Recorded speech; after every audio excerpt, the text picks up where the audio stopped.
రాకాలోకంకి స్వాగతం. ఈ కంటెంట్ మీకు నచ్చినట్టయితే లైక్ చేయండి, మీ బంధుమిత్రులకి షేర్ చేయండి. ఇప్పటివరకు సబ్స్క్రైబ్ చేసుకోకపోతే సబ్స్క్రైబ్ బటన్ని నొక్కండి, అదేవిధంగా బెల్ ఐకాన్ని కూడా నొక్కండి.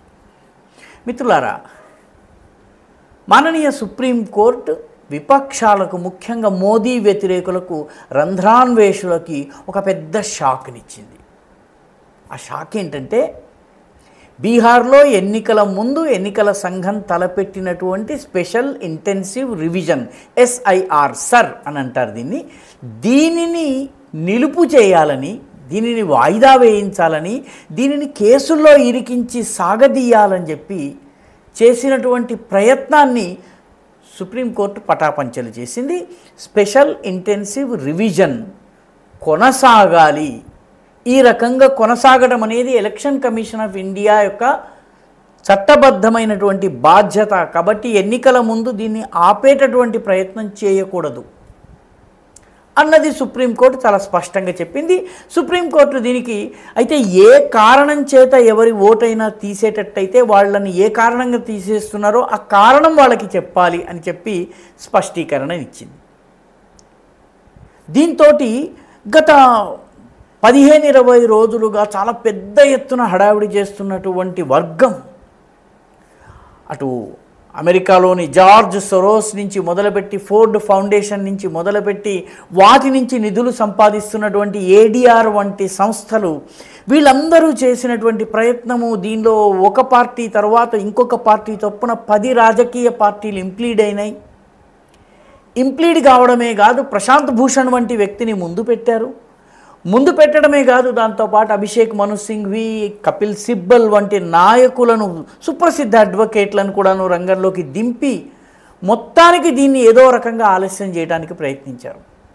ఇక్కడ హాస్యాస్పదమైనటువంటి విషయం ఏంటంటే, ఈ రకమైనటువంటి ఓట్ల రివిజన్ జరగలేదు. చిట్ట చివరి క్షణంలో కొన్ని పేర్లను జోడించారు.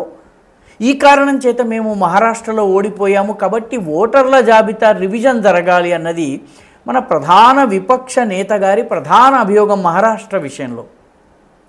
అదేమీ లేదు, ఓటర్ల జాబితాలో కొత్త పేర్లు యాడ్ కాలేదని చెప్పినా కూడాను ఆ అబద్ధాన్ని అలాగే ప్రచారం చేస్తున్నారు.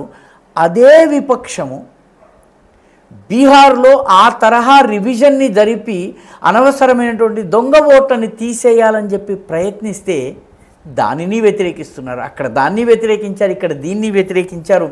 మొత్తం మీద వ్యతిరేకించటమే వాళ్ళ లక్ష్యం. ఈ స్పెషల్ ఇంటెన్సివ్ రివిజన్ ద్వారా ఎవరి ఓట్లు పోయే అవకాశం ఉంది? బంగ్లాదేశీల ఓటు పోయే అవకాశం ఉంది, రోహింగ్యాల ఓటు పోయే అవకాశం ఉంది. బంగ్లాదేశ్ నుంచి బీహార్లోని తూర్పు భాగంలోని 4 జిల్లాల్లో చాలా పెద్ద ఎత్తున చొరబాటు జరుగుతుంది. దశాబ్దాల పాటు జరుగుతుంది. కాబట్టి ముఖ్యంగా అరారియా జిల్లా, కిషన్గంజ్ జిల్లా, పూర్ణియా జిల్లా, కటిహార్ జిల్లా, ఈ 4 జిల్లాల్లో ఆధారంగా లెక్కగట్టి చూస్తే అక్కడ జనాభా ఎంత ఉందో జనాభా కన్నా ఆధార్ కార్డులు ఎక్కువ ఉన్నాయి. అంటే కిషన్గంజ్లో ఉండవలసిన దానికన్నా 126% అధికంగా ఆధార్ కార్డులు ఉన్నాయి. అదేవిధంగా కటిహార్ జిల్లాలో 123% ఎక్కువగా ఉన్నాయి. అరారియా జిల్లాలో 123% ఉంది, పూర్ణియాలో 121%. అంటే ఉండవలసిన దానికన్నా డబుల్ ఉన్నాయి. కాబట్టి ఆధార్ను ప్రాతిపదికగా తీసుకోకుండా వాళ్ళ బర్త్ సర్టిఫికెట్స్ కావచ్చును, లేకపోతే వాళ్ళ SSC సర్టిఫికెట్స్ కావచ్చు, వాళ్ళ రెసిడెన్స్ సర్టిఫికెట్స్ కావచ్చును, వీటిని ఆధారంగా తీసుకుని పేర్లను తొలగించాలి. ఎందుకంటే నకిలీ ఆధార్ని గుర్తించి ఆధార్లను తొలగించాలి. కాబట్టి ఈ ప్రయత్నం చేస్తారు. కాబట్టి వీళ్ళ ఓట్లు తగ్గుతాయి. రెండవ ప్రభావితమయ్యేటటువంటి వర్గం ఎవరంటే, బీహార్కి చెందినటువంటి వ్యక్తులు దేశవ్యాప్తంగా వివిధ ప్రాంతాల్లో ఉంటున్నారు. వాళ్ళు బీహార్లో ఓటు ఉంది, వాళ్ళు ఉన్నటువంటి ఆంధ్రప్రదేశ్లో ఉంటే ఆంధ్రప్రదేశ్లో, తెలంగాణలో ఉంటే తెలంగాణలో, మహారాష్ట్రలో ఉంటే మహారాష్ట్రలో ఓటు ఉంది. ఆ రకంగా 2 ఓట్లు ఉన్నటువంటి వాళ్ళకి వాళ్ళ ఓటు పోతుంది. ఇల్లుంది కానీ అక్కడ నివసించటం లేదు, వాళ్ళు వేరే చోట ఉంటున్నారు.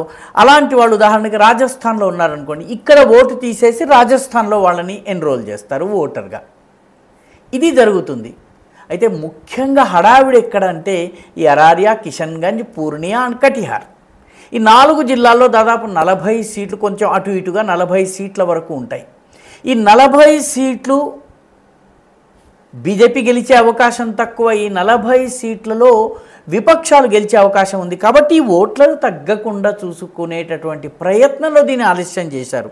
ఎందుకంటే గత ఎన్నికల్లో మొత్తం బీహార్లో 243 ఎమ్మెల్యే సీట్లు ఉంటే అందులో 40 సీట్లలో 3500 కన్నా తక్కువ ఓట్లతోటే గెలుపోవటం నిర్ణయమైన. ఒక 10 సీట్లలో అయితే 1000 కన్నా తక్కువ ఓట్లు, 851 ఓట్లు, 300 ఓట్లు, 400 ఓట్లు ఇలా జరిగినాయి.